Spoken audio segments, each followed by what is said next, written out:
65.3. On one occasion, the Blessed One was dwelling at Rajagaha in the bamboo grove, the squirrel sanctuary. On that occasion, the lay follower Digavu was sick, afflicted, gravely ill. Then the lay follower Digavu addressed his father, the householder Jotika, thus: "Come, householder, approach the Blessed One, pay homage to him in my name, with your head at his feet, and say to him, Venerable Sir, the lay follower Digavu is sick, afflicted, gravely ill. He pays homage to the Blessed One, with his head at the Blessed One's feet. Then say, it would be good, Venerable Sir, if the Blessed One would come to the residence of the lay follower Digavu out of compassion." "Yes, dear," the householder Jotika replied.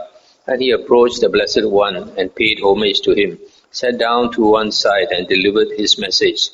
The Blessed One consented by silence. Then the Blessed One dressed, and taking bowl and robe, went to the residence of the lay follower Digavu.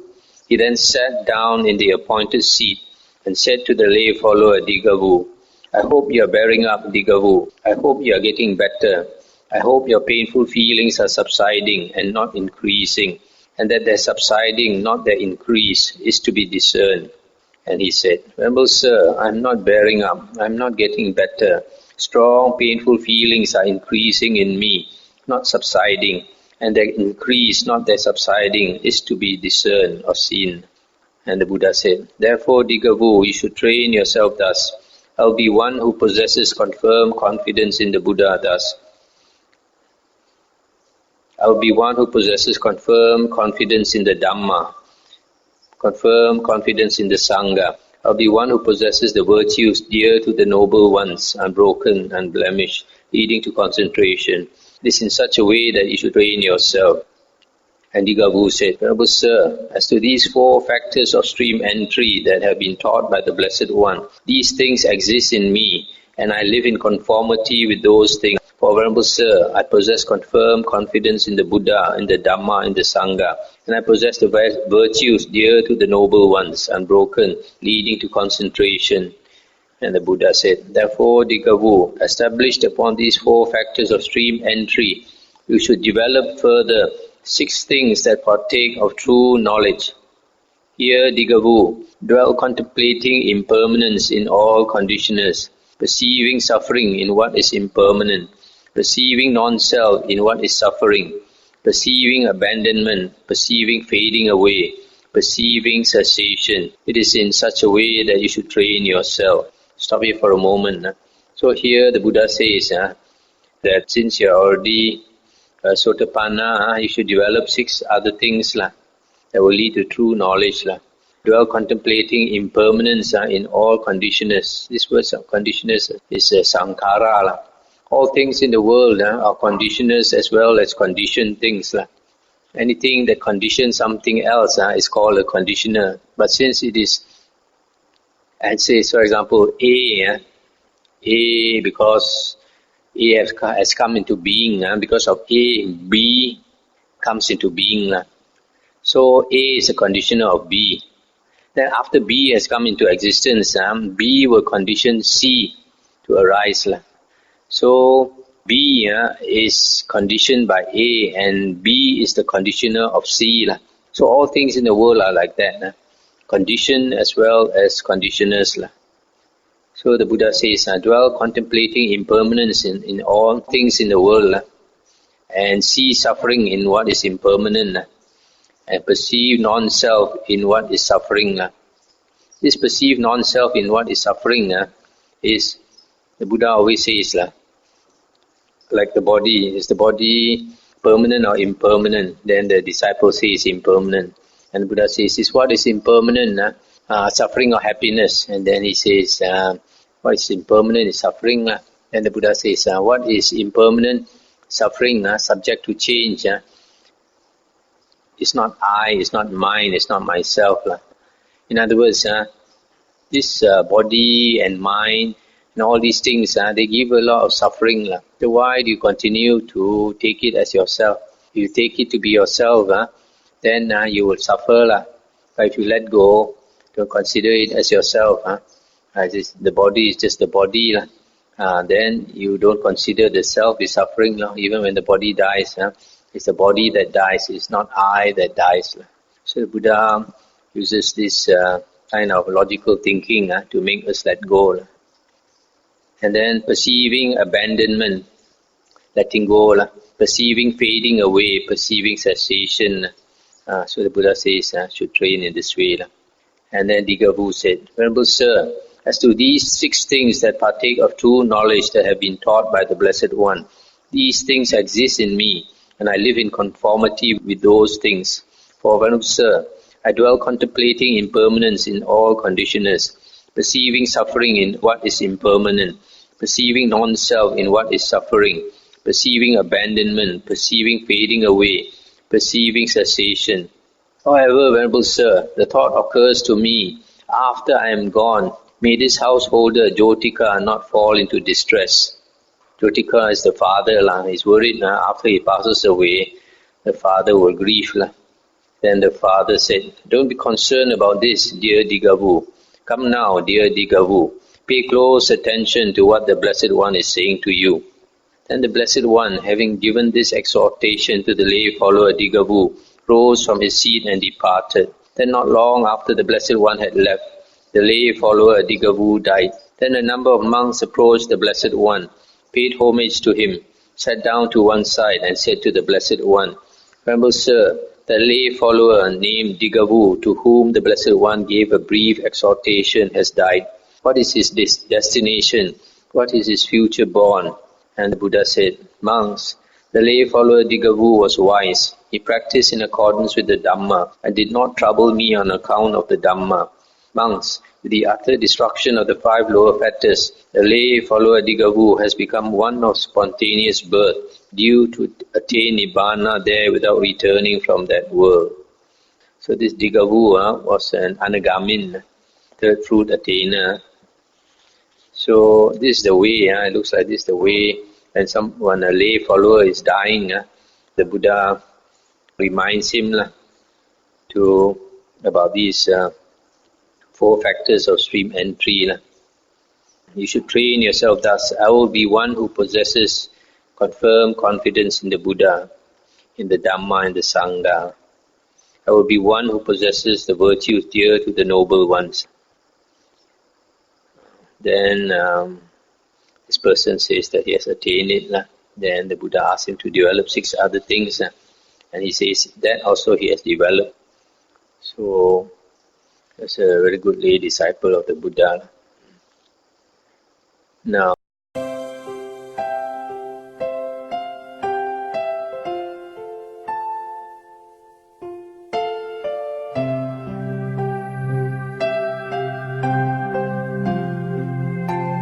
there is a path, Ananda, a way to the abandoning of the 5 lower fetters, that anyone, without coming to that path, to that way, shall know or see or abandon the 5 lower fetters. This is not possible. Just as when there is a great tree standing possessed of hardwood, it is not possible that anyone shall cut out its hardwood without cutting through its bark and sapwood. So too there is a path. There is a path, Ananda, a way to the abandoning of 5 lower fetters, that someone, by coming to that path, to that way, shall know and see and abandon the 5 lower fetters. This is possible. Just as when there is a great tree standing possessed of hardwood, it is possible that someone shall cut out its hardwood by cutting through its bark and sapwood. So too there is a path for the abandoning of the 5 lower fetters. Stop here. So here the Buddha says, just as if you want to extract the hardwood of a tree, which is at the core of the tree, the center of the tree, you have to cut through the bark and the sapwood, the softwood, before you can take out the hardwood. So in the same way, the Buddha says, to abandon the 5 lower fetters, there is a specific path. And if you don't walk that specific path, it is impossible to abandon the 5 lower fetters. Suppose, Ananda, the river Ganges were full of water right up to the brim, so that crows could drink from it. And then a feeble man came thinking, by swimming across the stream with my arms, I shall get safely across to the further shore of this river Ganges. yet he would not be able to get safely across. So too, when the Dhamma is being taught to someone for the cessation of identity, if his mind does not enter into it and acquire confidence, steadiness and decision, then he can be regarded like the feeble man. Suppose, Ananda, the river Ganges were full of water right up to the brim, so that crows could drink from it, and then a strong man came thinking, by swimming across the stream with my arms, I shall get safely across to the further shore of this river Ganges, and he would be able to get safely across. So too, when the Dhamma is being taught to someone for the cessation of identity, if his mind enters into it and acquires confidence, steadiness and decision, then he can be regarded as like the strong man. Sorry for a moment. So here the Buddha says, just like a weak man cannot swim across the Ganges because it is quite a wide river, but a strong man can.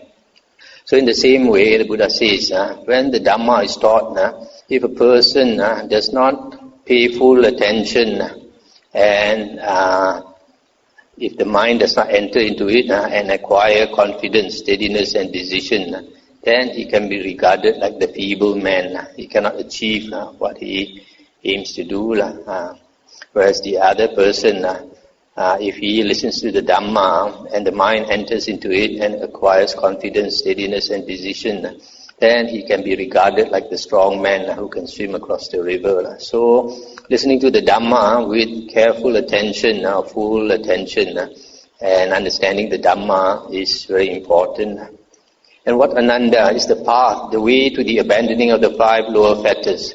Here, with seclusion from objects of attachment, with the abandoning of unwholesome states, with a complete tranquilization of bodily inertia, quite secluded from sensual pleasures, secluded from unwholesome states, a monk enters upon and abides in the first jhana, which is accompanied by applied and sustained thought, with delight and pleasure born of seclusion. Whatever exists therein of material form, feeling, perception, volition and consciousness, he sees those states as impermanent, as suffering, as a disease, as a tumor, as a barb, as a calamity, as an affliction, as alien, as disintegrating, as void, as not self. He turns his mind away from those states and directs it towards the deathless element thus. This is the peaceful, this is the sublime, that is the stilling of all volitions, the relinquishing of all attachments, the destruction of craving, dispassion, cessation, nibbana. Standing upon that, he attains the destruction of the taints. But if he does not attain the destruction of the taints, and because of that desire for the Dhamma, that delight in the Dhamma, with the destruction of the 5 lower fetters, he becomes one due to reappear spontaneously in the pure abodes, and there attain final Nibbana, without ever returning from that world. This is the path, the way to the abandoning of the 5 lower fetters. Stop here for a moment. So here, the path which is absolutely necessary to the abandonment of the 5 lower fetters starts with the first jhana. The Buddha says, when a person attains the first jhana, then he can see that the 5 aggregates, basically the body and the mind, are impermanent, suffering, a disease, a tumor, a barb, a calamity, etc. Then he becomes dispassionate and relinquishes all craving towards the body and the mind, basically the self. Then only he can attain Nibbana. And if he does not, then because of the understanding of the Dhamma, he will become an anagamin and be reborn in the Suddhavasa heavens, the pure abodes, and from there attain Nibbana. Again, with the stilling of applied and sustained thought, a monk enters upon and abides in the second jhana. Again, with the fading away as well of delight, a monk enters upon and abides in the third jhana. So this second jhana also is the path to the abandoning of the 5 lower fetters. The third jhana also is a path to the abandonment of the 5 lower fetters. Again, with the abandoning of pleasure and pain, a monk enters upon and abides in the fourth jhana, which has neither pain nor pleasure and purity of mindfulness and equanimity. Whatever exists therein of material form, feeling, perception, volition, and consciousness, he sees those states as impermanent, as suffering, etc. He turns his mind away from those states and directs it towards the deathless element. This again is the path, the way to the abandoning of the five lower fetters. Again, with the complete surmounting of perceptions of form, with the disappearance of perceptions of sensory impact, with non-attention to perceptions of diversity, aware that space is infinite, among enters upon and abides in the base of infinite space. Whatever exists therein of feeling, perception, volition, and consciousness, he sees those states as impermanent, as suffering, etc. He turns his mind away from those states and directs it towards the deathless element. This again is the path, the way to the abandoning of the five lower fetters. Again, by completely surmounting the base of infinite space, aware that consciousness is infinite, among enters upon and abides in the base of infinite consciousness. Similarly, whatever exists therein of feeling, perception, volition, and consciousness, he sees those states as impermanent, as suffering, etc., and turns his mind away from those states. This is the path, the way to the abandoning of the five lower fetters. Again, by completely surmounting the base of infinite consciousness, aware that there is nothing, among enters upon and abides in the base of nothingness. Whatever exists therein of feeling, perception, volition, and consciousness, he sees those states as impermanent, as suffering, as a disease, etc. He turns his mind away from those states and directs it towards the deathless element. Standing upon that, he attains the destruction of the taints. But if he does not attain the destruction of the taints, then because of that desire for the Dhamma, that delight in the Dhamma, with the destruction of the five lower fetters, he becomes one due to reappear spontaneously in the pure abodes, and there attain final Nibbana without ever returning from that world. This is the path, this is the way to the abandoning of the five lower fetters.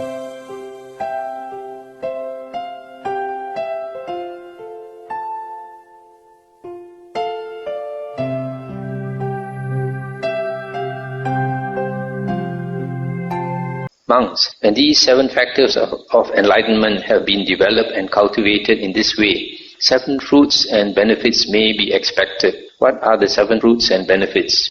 One attains final knowledge early in this very life.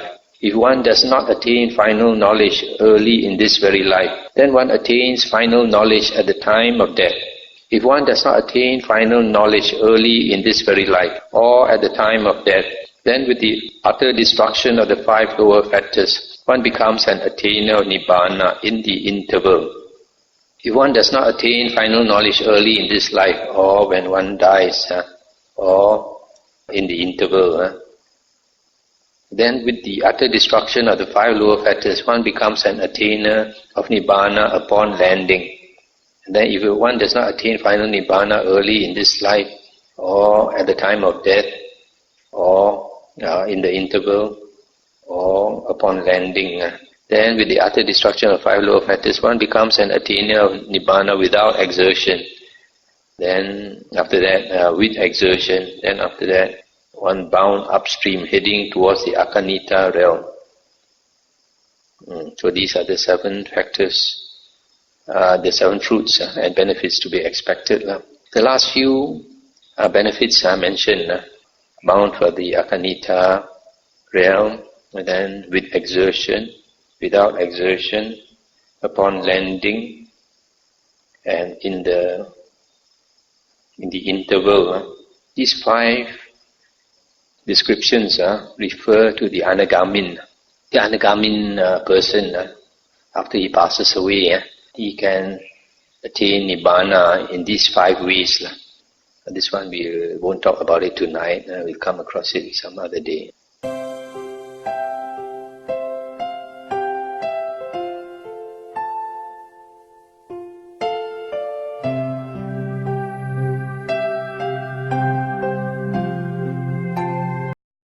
Now we come to Sutta number 4.17.169. This is quite an important sutta. Monks, these 4 persons are found existing in the world. What for? Herein, monks, a certain person in this very life is set free, but with some effort. Again, another person is set free when body breaks up, with some effort. Herein again, monks, a certain person is set free in this very life, but without effort. Yet again, another person is set free when body breaks up, without effort. Now monks, how is a person one who in this very life is set free, but with some effort?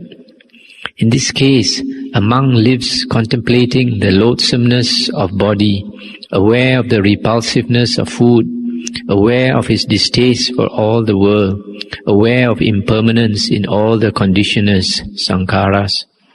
Thus, awareness of death is well implanted in the very self. He lives dependent on these 5 powers of a pupil: the power of faith, that of conscience, that means the fear to do wrong, remorse means a sense of shame of having done wrong, and energy and the power of wisdom. In him, these 5 controlling faculties are also manifested in abundance, namely the controlling faculty of faith, energy, recollection or mindfulness, concentration, and wisdom. Thus, by the preponderance of these 5 controlling faculties in this very life, he is set free, but with some effort.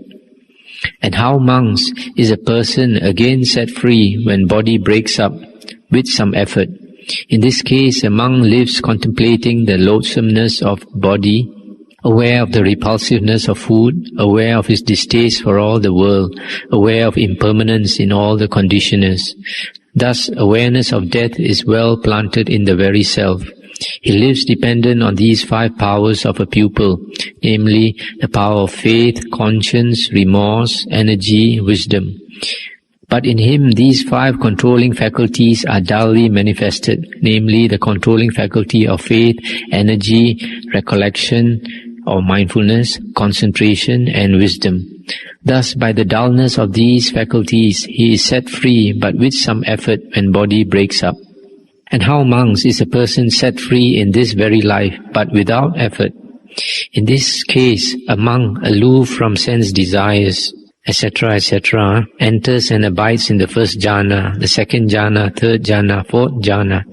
He lives dependent on these 5 powers of a pupil, that is faith, conscience, remorse, energy and wisdom. In him the 5 controlling faculties are manifested in abundance, that is faith, energy, recollection, concentration, wisdom. Thus, by the preponderance of these 5 controlling faculties, he is set free in this very life without effort. And how, monks, is a person again one who is set free without effort when body breaks up? In this case, a monk aloof from sense desires, etc., enters on the 4 jhanas and abides therein. He lives dependent on the 5 powers of a pupil, but in him the 5 controlling faculties are dully manifested. Owing to the dullness of these 5 faculties, it is not till body breaks up that he is set free without effort. So these are the 4 persons found existing in the world. Here, this sutta is about the arahants, how they attain arahanthood. So here we find there are different conditions.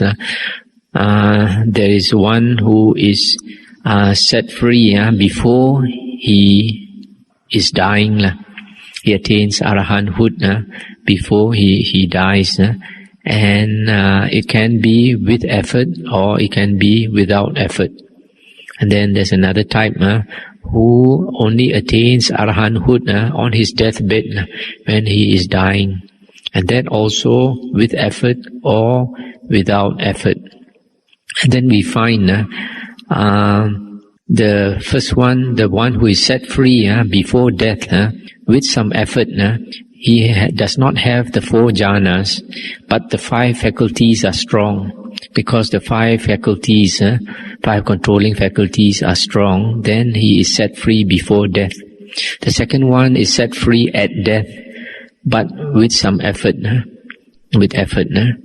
Also, he does not have the 4 jhanas, but he has the 5 faculties in quite weak. His 5 faculties are weak, and then he's set free only when at the time of dying. And the third one, he's set free before death, but without effort. And this one possesses the 4 jhanas, and the faculties are also very strong. And the last one is set free only at the death, and without effort he possesses the 4 jhanas, but the faculties are weak. So when a person possesses the 4 jhanas, you can see from here that he attains arahanthood without effort. So with the 4 jhanas, he attains arahanthood without effort. Whereas without the 4 jhanas, he needs effort. But this does not mean that he does not have any jhana, because in all these cases he has the 5 faculties, and in the 5 faculties you'll notice the 5 faculties are faith, energy, recollection or mindfulness, concentration and wisdom. So one of the faculties is concentration, and concentration, perfect concentration, even for the faculties are the 4 jhanas. So when you say that the faculties are weak, it means probably that he has only 1 jhana, 1 jhana or 2 jhanas, probably 1. And then when the faculties are strong, probably he has 2 or 3 jhanas. 2 or 3 jhanas. Whereas when the faculties are perfect, then he has all the 4 jhanas. Because in the earlier suttas we read that an arahant and an anagami must possess the jhanas to attain anagami and arahanthood. So that's about the jhanas. And then you notice that all of them they contemplate the loathsomeness of the body, aware of the repulsiveness of food, aware of the distaste for the world, aware of impermanence in all the conditioners. Thus, awareness of death is well planted in the very self. So this awareness of death is one thing that is very important. If we practice the holy life, we should always contemplate death, always remember that death is very near. Anytime we can pass away. Firstly, it gives us a sense of urgency, and secondly, because of that, as a result of that, we are more mindful. Our sati is stronger. Sati is very important for concentration, and concentration is very important for the destruction of the asavas. So that's the one thing you have to remember. These few things: loathsomeness of the body, repulsiveness of food, distaste for the world, impermanence in all the conditioners and the conditioned things. Then awareness of death. Then the second thing we want to note is the 5 powers of a pupil. Pupil is one who is cultivating the holy life. And these 5 powers of a pupil are faith. Faith is quite important. That means having trust or confidence in the Buddha's teachings, especially. Normally we say in the triple gem. Basically, it is the Dhamma. And then conscience. Conscience is the fear to do wrong. That means before you do any wrong, you have that fear of doing wrong. And then that is hiri. Then the third one is remorse. Remorse is a sense of shame. Sense of shame if we have done anything wrong. We regret it. That is ottappa. These 2 things, conscience and remorse, hiri, ottappa, they're quite important qualities for a person on the spiritual path. And then energy and wisdom. These are the 5 powers of a pupil. And then the 5 controlling faculties are faith, energy, recollection or mindfulness, concentration and wisdom. These 5 things are also very important. These are part of the 37 Bodhipakya Dhammas, and the Buddha said that when the Noble Eightfold Path is perfected, all the 37 Bodhipakya Dhammas are perfected. The faculties, the powers, the Bojjhanga, the Aryan Eightfold Path, etc. So you can see that for liberation in this life, these few things are important. The constant contemplation of death, then the 5 powers of a pupil, the 5 controlling faculties, and the jhanas. If you have the jhanas, then we don't need so much effort. But then we have seen in some earlier sutta that the jhanas are important if we want to attain anagami or arahanthood. And some people, because they find attaining the jhanas are so difficult, then we can concentrate on listening to the suttas, because the Sotapanna and the Sakadagami, we don't need the jhanas. And in the suttas, we find that a lot of people enter the stream from listening to the suttas. So it is good. We put a more effort on learning the suttas. Once we have this foundation, later we can concentrate on attaining concentration.